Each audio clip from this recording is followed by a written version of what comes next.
آج گھر میں ہونے والے اس اچانک سے واقع زاویہ کی خودسری ثاقب حسین ان سب سے ہیں قطعی بے خبر اور لاعلم، لیکن رومانہ ثاقب حسین زاویہ کی آج کی اس حرکت پر بے حد خائف، اور دوسری جانب عصمت بھی، جو سہیل کی زاویہ کے ساتھ شادی کی خواہش پر سخت پریشان اور ہولائے بولائے ادھر سے ادھر اپنے گھر میں فکر مند سی رہی تھیں، مگر اب سہیل کی فرخندہ کے ساتھ شادی اور اسے اپنے گھر بار کا کر دینے کی جانب متوجہ سوچ رہی ہیں۔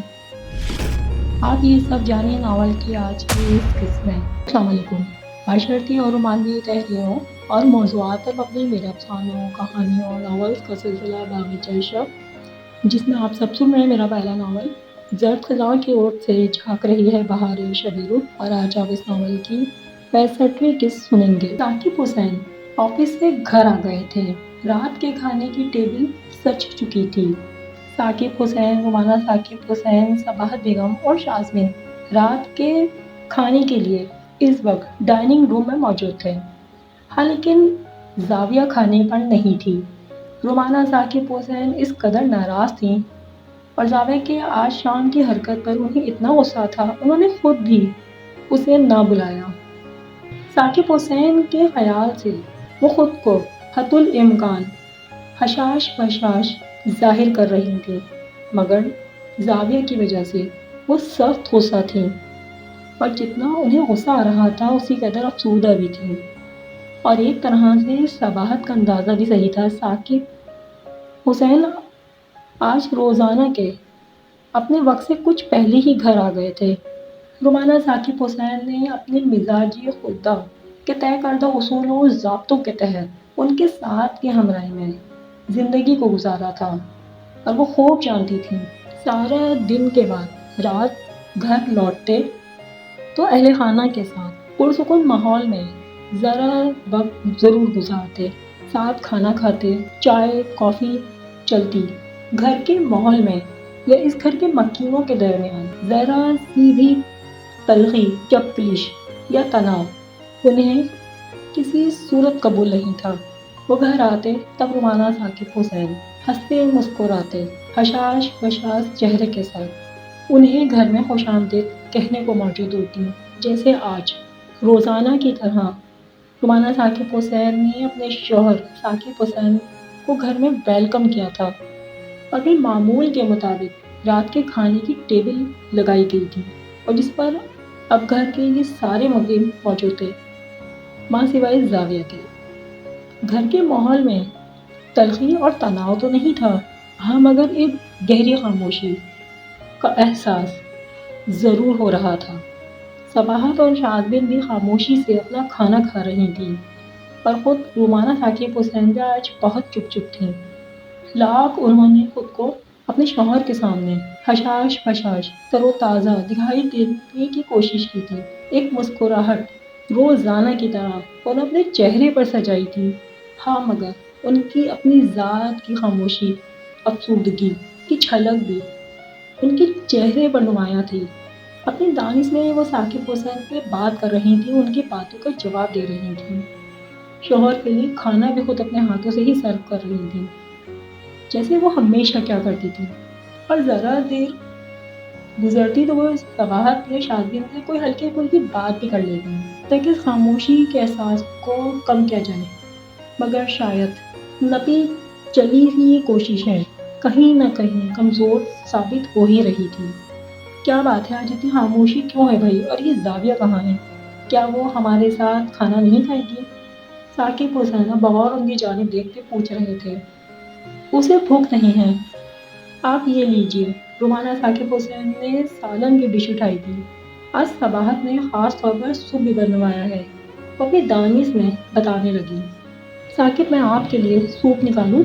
وہ اسی طرح ان سے پوچھ رہی تھی۔ بھئی، سوپ ہم آرام سے پئیں گے، مگر یہ تو بتاؤ ہماری بیٹی کو بھوک کیوں نہیں ہے؟ ان کا ذہن اپنی لاڈلی بیٹی کی جانب ہی تھا۔ ثاقب، آپ تو جانتے ہیں کالج کے بعد آپ کی بیٹی کی ساری روٹین ہی ڈسٹرب ہو گئی ہے۔ اب جب بھوک لگتی ہے کھانا کھا لیتی ہے، اپنی مرضی سے اٹھتی ہے، ناشتہ کرتی ہے، اس کو جب بھوک لگے گی تو کھانا کھا لے گی۔ مولانا ثاقب حسین نے خیال سے بات بنائی، ارے بھائی کھانا نہیں کھانا تو ساتھ بیٹھ کر گپ شپ ہی کر لے۔ پورے دن کے بعد ایک یہی وقت ہوتا ہے جب ہم سب گھر والے اکٹھے ہوتے ہیں۔ ثاقب حسین نے لقمہ منہ میں لیا، اور تم اتنی خاموش کیوں ہو؟ وہ اب رومانہ ثاقب حسین کی جانب بھی متوجہ ہو گئے۔ آخر کیا بات ہے؟ وہ باری باری تینوں خواتین کو دیکھ رہے تھے۔ نہیں ایسی کوئی بات نہیں ہے، بس آج گھر میں ڈھونڈ ڈھونڈ کر ہم دونوں کام نکالتی رہی۔ آپ یہ سمجھیں ہم دونوں خواتین کا سارا دن اسی میں گزر گیا اور اب سست ہو گئی ہیں۔ ہم چائے پئیں گے تو فریش ہو جائیں گے۔ رومانہ ثاقب حسین نے مسکراتے بات بنائی۔ رومانہ تمہاری حازم سے بات ہوئی؟ آج غوری کا فون آیا تھا، سب کی خیریت معلوم کر رہا تھا، وہ بتانے لگے۔ ثاقب حسین نے ان سے پوچھا، تب وہ چونک کر ان کی جانب دیکھنے لگی۔ مصروفیت میں میرے ذہن میں رہتا ہی نہیں ہے۔ وہ خود بھی فون بہت کم کرتا ہے، کوئی موقع ہو تبھی اس کو فون کرنے اور گھر والوں کی خیریت معلوم کرنے کا خیال آ جاتا ہے۔ رومانہ ثاقب حسین نے ایک خیال سے اپنی پیشانی کو ہاتھ لگایا، یوں ظاہر کرنے کے لیے جیسے ان کے ذہن سے نکل گیا ہو۔ چلو کوئی بات نہیں، حازم سے فون پر بات کر لو، اس کے آنے کا معلوم ہو جائے تو دونوں فیملیز اسی حساب سے گیدرنگ رکھ لیں گی۔ میری خود بھی حازم سے بات نہیں ہو رہی، اور جب سے یہ نیا پروجیکٹ شروع ہوا ہے ساری توجہ دن اسی میں صرف ہو جاتا ہے۔ رومانہ میں سوچ رہا ہوں کسی دن فرصت ملے تو چلتے ہیں غوری کی طرف، بہت کہہ رہا تھا۔ پریہ بھابھی بھی بہت پوچھتی ہیں۔ وہ اپنی دانی سے بات کرتے انہیں بتا رہے تھے، کھانا کھا رہے تھے۔ ثاقب آپ صحیح کہہ رہے ہیں، میں خود بھی سوچ رہی تھی کسی دن ہم ہو آتے ہیں، لیکن آپ کے آفس کی مصروفیات اتنی زیادہ ہیں، صبح گھر سے جاتے ہیں تو رات دیر سے گھر آتے ہیں۔ جب سے زاویہ کا رشتہ فرحان غوری کے ساتھ طے ہوا ہے، ہم بھی اپنی مصروفیت کے ہی ہو کر رہ گئے ہیں۔ دو فیملیز کے درمیان جب اچھے رشتے طے ہو جاتے ہیں تو ملنا جلنا رہنا چاہیے، جتنی بھی مصروفیات ہوں۔ وہ ان کی بات سن کر اسی طرح بولی، آپ صحیح کہتے ہیں۔ حسب معمول انہوں نے اپنے شوہر کی بات کے سامنے اثبات میں سر کو ہلایا تھا، ان کی بات کی حامی بھری تھی۔ فرحان کی اسٹڈیز چل رہی ہیں، بس جیسے ہی اسٹڈیز کمپلیٹ ہو جائیں گی وہ آ جائے گا۔ وہ پھر اسی طرح اپنی بات کی جانب آئے۔ رومانہ ثاقب حسین ان کی بات کو بہت توجہ سے سن رہی تھیں۔ مگر فرحان کے آنے میں وقت ہے، غوری اور فریہ بھابھی کا بیٹے کے پاس جانے کا ارادہ بن رہا ہے۔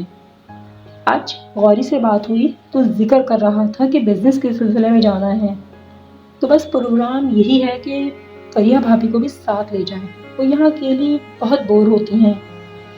جی ثاقب، فریہ بھابھی اکثر ہی اپنی بوریت کا اور تنہائی کا ذکر کرتی ہیں۔ رومانہ ثاقب حسین آہستگی سے بولی، غوری بھائی یہاں سے اتنی دور جائیں گے اور بیٹا تو پہلے ہی باہر ہے، فریہ بھابھی بہت بور ہوں گی۔ رومانہ ثاقب حسین خیال سے بولی۔ ثاقب حسین کے لیے جگ سے پانی کے گلاس کو بھرتے ان کے نزدیک کیا۔ غوری بتا رہا تھا ان کے یہاں سے جانے کا پروگرام بن جائے گا تو وہ ہم سے ملنے آئے گا، فریہ بھابھی بھی آنا چاہ رہی ہیں۔ وہ پھر بولے، رومانہ میں سوچ رہا تھا ہم ڈنر پروگرام رکھ لیتے ہیں۔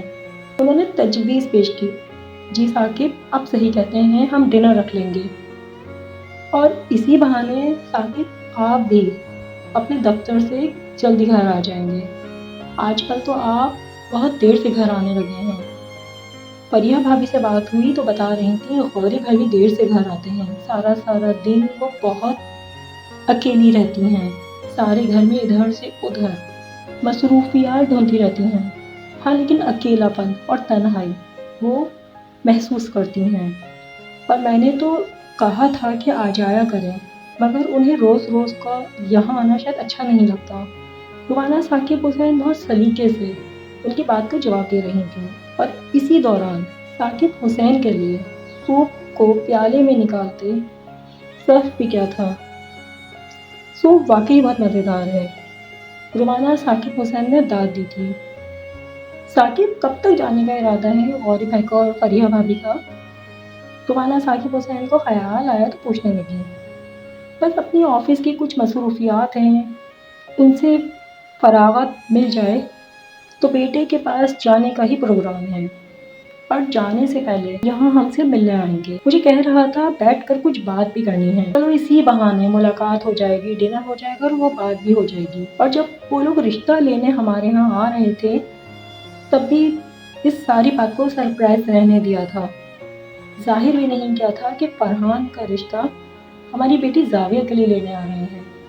بہت چاہ سے وہ ہمارے ہاں آئے اور مٹھائیاں وغیرہ بھی ساتھ لے کر آئے۔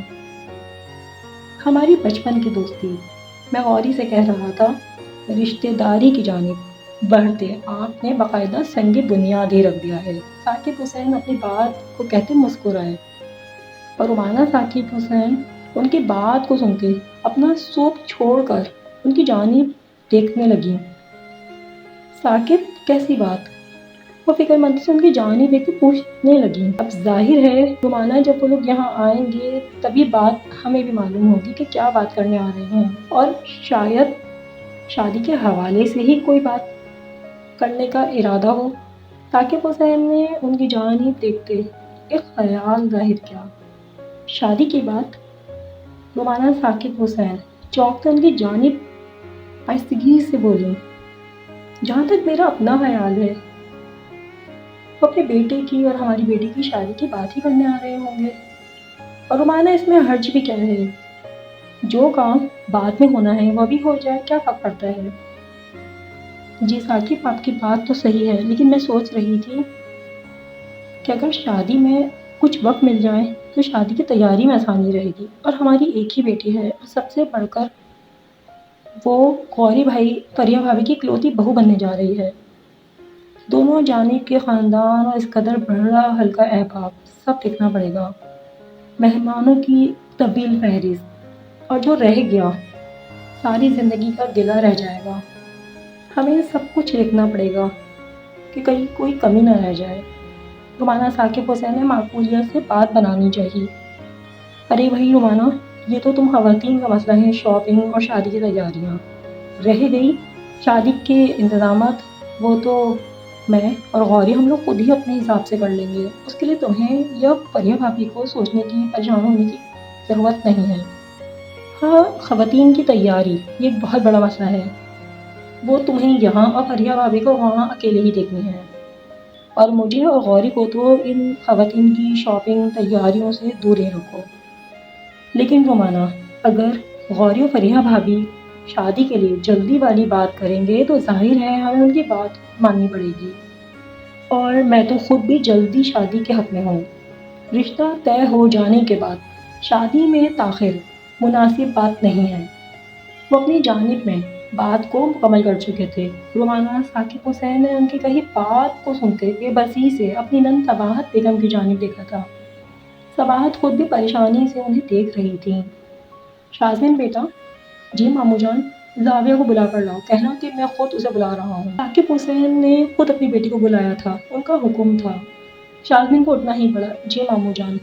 شازمین کو اٹھنا پڑا تھا، اور دن بھی کتنے رہ گئے ہیں، اگر جلدی شادی ہوئی تو یہ تھوڑے دن زاویہ ہمارے یہاں مہمان ہیں۔